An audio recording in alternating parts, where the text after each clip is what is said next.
अस्सलाम वालेकुम friends, welcome back to Top Smarties drama serial कभी मैं कभी तुम।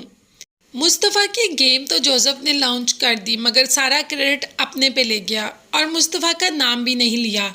अब तो मुस्तफ़ा काफ़ी डिसहार्ड हो गया। अब वो गेमिंग जोन की तरफ जाना ही नहीं चाहता।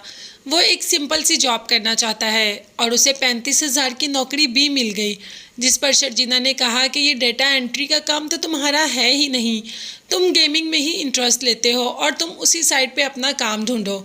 जिस पर मुस्तफ़ा ने कह दिया कि अब वो गेम का नाम भी नहीं सुनना चाहता, क्योंकि जितना डिसहार्ड वो हो चुका है अब दोबारा वो इस साइड पे वापस नहीं जाना चाहता।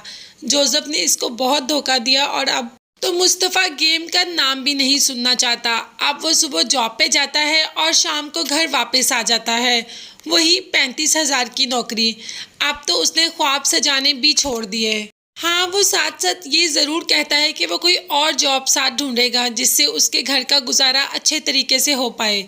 एक आदमी आया भी उसके पास कि मैं एक कंपनी खोल रहा हूँ, गेमिंग कंपनी, और मुझे तुम्हारी ज़रूरत है। कॉन्ट्रैक्ट भी दिखाता है कि मेरे साथ ये कॉन्ट्रैक्ट साइन करो और मेरी कंपनी को ज्वाइन कर लो।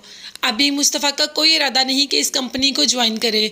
वो अब गेम की तरफ जाना ही नहीं चाहता। इतना उसने दिल पर ले लिया कि इस बात को तो वो भूल ही जाना चाहता है।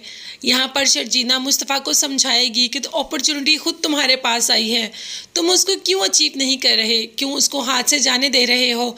तुम्हारा इंटरेस्ट ही इसी चीज़ में है और तुम इस चीज़ की तरफ ही जाओ, तो आगे जाकर मुस्तफ़ा बात मान ही लेगा शर्जीना की। फिलहाल तो शर्जीना अब हम देखेंगे आने वाली एपिसोड में कि मुस्तफ़ा को खुशखबरी सुनाएगी, मुस्तफ़ा आई एम प्रेग्नेंट और तुम बाप बनने वाले हो। मगर इसके बाद मुस्तफ़ा के चेहरे पर हम कोई भी खुशी की लहर नहीं देखते, बल्कि मुस्तफ़ा जाकर बेड पे लेट जाता है, वो भी सैड होकर। शर्जीना जाती है और पूछती है क्या हुआ, तो मुस्तफ़ा वही कहता है जो उसे कहना भी चाहिए कि अभी मेरे इतने वसाइल नहीं कि मैं एक बच्चा पाल सकूं। मेरे पास तो खुद की ढंग की जॉब भी नहीं, तो बच्चे की जिम्मेदारी कैसे संभालूंगा मैं। मुस्तफ़ा बहुत ज़्यादा डिसहार्ड है और शर्जीना उसको कहती है कि मेरी अम्मी कहती हैं जब कोई नई रूह आती है ना तो अल्लाह उसका रिज़्क साथ देकर भेजता है। मगर मुस्तफ़ा को अभी ऐसी कोई बात भी समझ में नहीं आ रही। अब तो शर्जीना ने कह दिया कि तुम हमेशा गुस्से में क्यों रहते हो, तुम्हारी नेचर ये तो नहीं थी।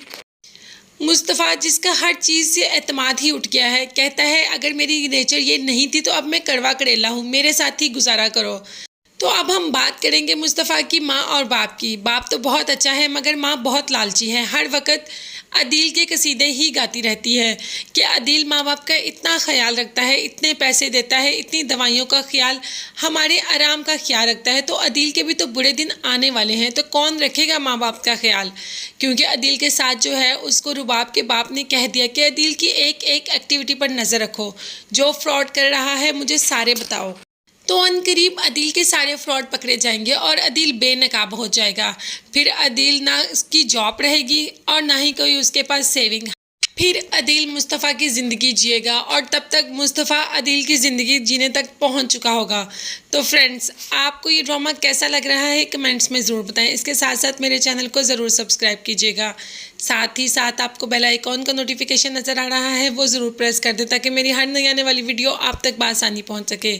अपना बहुत ख्याल रखिएगा और मुझे अपनी दुआ में याद रखिएगा। नेक्स्ट वीडियोज़ तक के लिए अल्लाह हाफिज़, bye bye and take care.